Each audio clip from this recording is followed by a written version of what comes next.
So today we're going to be playing Yarok again. I really love the Enters Tribal. It's just so much fun to double up on the ETB triggers and just get a ton of value.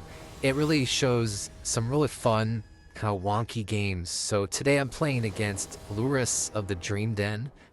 So I'm anticipating a lot of graveyard recursion, kind of doing some wonky stuff with maybe sacrificing their creatures. Well, this is just an awful opening hand. I'm going to go ahead and probably mulligan this.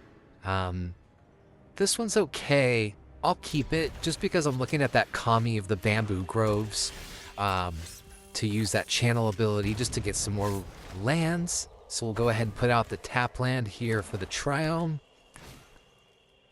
Looks like we're playing a Dreadhorde Invasion. Love the Amass. This is a really great graveyard card. Looks like I'm going a little bit slow here. Nothing too concerning though.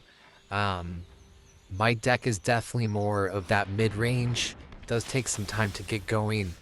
Looks like we're playing against a Scheming Silver Tongue, which has that prepared mechanic. It's always fun. I'm going to go ahead and drop this Cursor of Crufix instead of the Kami of the Bamboo Groves for the channel cost. I don't really want to have to discard at the moment, but definitely not optimal. But just trying to figure out how I can maybe gain some life after getting hit for maybe that one in the air, get some more lands out. All right, here, Vengeful Blood Witch. Definitely getting that pings from the Aristocrat. I'm going to go ahead and do a quick overview of what that card does. I kind of forgot what that lesson is, or the prepared, sorry. But we'll go ahead and chump block. He's really just trying to hit me with those, entering the graveyard. Go ahead and channel this. Get some more lands out. Gain that life back. I'm not going to attack. I'm going to think about that 1/1 for the Amass trigger and the Vengeful Blood Witch just to keep my options open if he does try to swing in again. Alright, so he is doing the prepared. Sign in Blood is great. Draw some cards. Lose a little bit of life. Alright, so we're seeing a Scavenger's Talent. Okay, I mean, he keeps swinging in. I don't really understand this call here, but I'll go ahead and chump block that and get that guy back to the graveyard. He's probably banking on Lurrus, being able to recast that later, and also kind of flying in for getting that creature prepared again. Alright, so let's go ahead and drop a Panharmonicon. As I mentioned, we are kind of playing this slower paced mid-range. I'm not too concerned based off of kind of these small hits of damage that he's doing, while I can still get in for life gain with my Cursor of Crufix. Looks like he's kind of thinking about what to do. I mean, he's got a pretty decent board state going on. It does look like he's got some synergy happening. Okay, he's probably still trying to draw into some more of his lands. Alright, he did get his swamp. Alright, so that makes sense. He's just going to keep pinging me for that one in the air, getting that creature prepared so we can continue to cast that Sign in Blood. That's pretty decent. I mean, he had that Blood Witch that was kind of giving him his life back, but alright, so he's going to be destroying my Cursor of Crufix. That takes away my life gain, which is a little bit of a bummer, but, you know, we are playing Brawl, so we do have some life to spare. Alright, Panharmonicon. I need to get some more lands out here to start ramping into the Garuda and that Emergent Ultimatum. So let's go ahead and I'll exile his graveyard. I don't want any of that recursion coming in right now, and he does have some good targets there. Alright, let's go ahead and choose that Verdant Catacomb. I love Landfall, and that could potentially open things up down the line, but at the moment I just need to get some more lands out here. Let's do a Surveil. I think Sledge Monsters could be okay. Definitely if he casts his Commander, I can kind of turn that off unless he has removal. Ooh, okay, that's a good one. Alright, the Darkness Crystal. So he's going to be kind of eliminating my ability. Okay, let's go ahead and do Emergent Ultimatum here. I always like to get kind of some of these bombs out onto the battlefield that make him have a tough decision of what to choose. Thassa is also almost always one that I'm going to pick with Yarok because I can continually get that double ETB by blinking it. I love the Titan of Industry. It has like, you can get up to 4 triggers, which is great. Or 4 modes, which is great. And then I love bouncing too, so a nightclub bouncer is a great one to flicker, because then it starts to make those kind of taxing effects by having it perpetually cost 2 more. So I get 2 triggers here. I'm going to bounce both of those, that artifact and that enchantment, just to kind of turn off that investment that he did. But since I can blink that in, I'm going to go ahead and get rid of that amass, and then I'm also going to get rid of the enchantment that gives him that little zombie army every upkeep. So yeah, I feel like this is a very oppressive board state on my end, where Fast is going to continually give me that bouncer to be able to blink and get his stuff off the board with Panharmonicon. So, you know, that's probably one of those things that he's debating right now when he's looking at his hand is, you know, what can I put out there that has maybe an immediate impact of the board? And he's already used a couple pieces of removal, so I feel like right now his main target should be getting rid of that bouncer, or even Thassa if he has any exile effects. Okay, this is great. Okay, so unfortunately that only gets rid of my Cavalier of Thorns. I'm gonna choose the Rusco. I love having the clock out there. That's such a great ETB to double up on, where you can start to, you know, shuffle my library and get more cards back. Definitely not going to block here. I'll go ahead and take 4. So down to 15. It's getting a little bit noticeable, but nothing too concerning. Okay, Rusco is great because I'm going to get 2 of the midnight clocks because of the Panharmonicon, which really only allow, or well, it only shows that Rusco costs 2, right? Because I get that 2 mana back. I'm gonna also put him with this Journey to Eternity. Actually might have been a bad call, a little bit suboptimal. So yeah, if you guys have any comments like, hey, you shouldn't have done that, I definitely agree.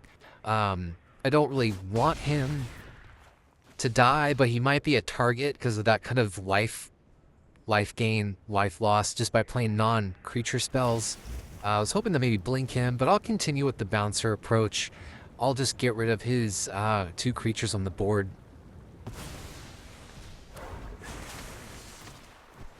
Alright, yeah, let's get rid of Yahenni, and let's get rid of that creature that keeps allowing him to cast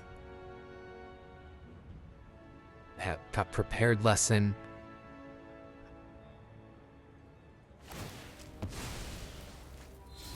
Alright, that's surprising. He's sacking it instead of it going to his hand. Maybe to avoid the perpetual 2 extra.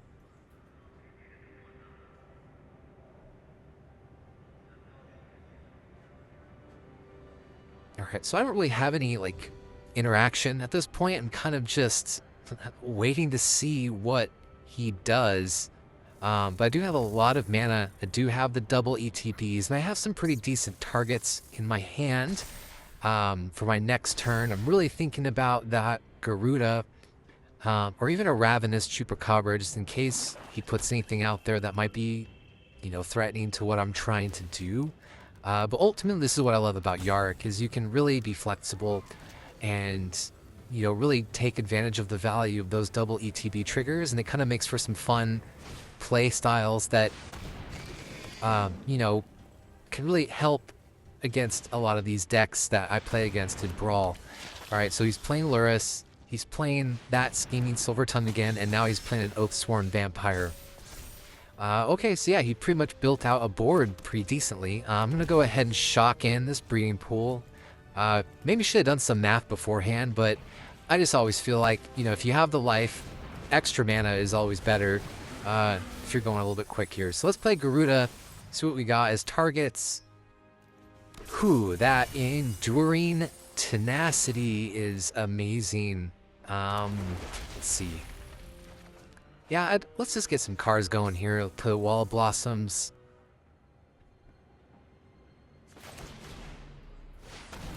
Alright, let's play the...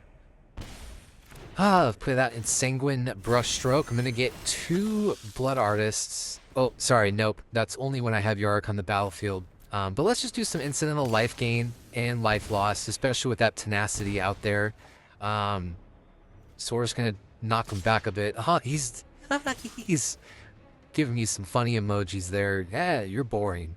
Yeah, I get it, man. I'm just, you know, I got 4 creatures on board in one turn, which, you know, that's 10, 10 power just right away. Also, with the Blood Artist, kind of makes for some interesting play with stealing his tenacity. But I'm gonna go ahead and swing in. I don't really have anything, like, too concerning. I mean, Thassa has Indestructible. Rusco, I can really get him back immediately to the battlefield. Get 2 more of those Midnight Clocks if he chooses to block here.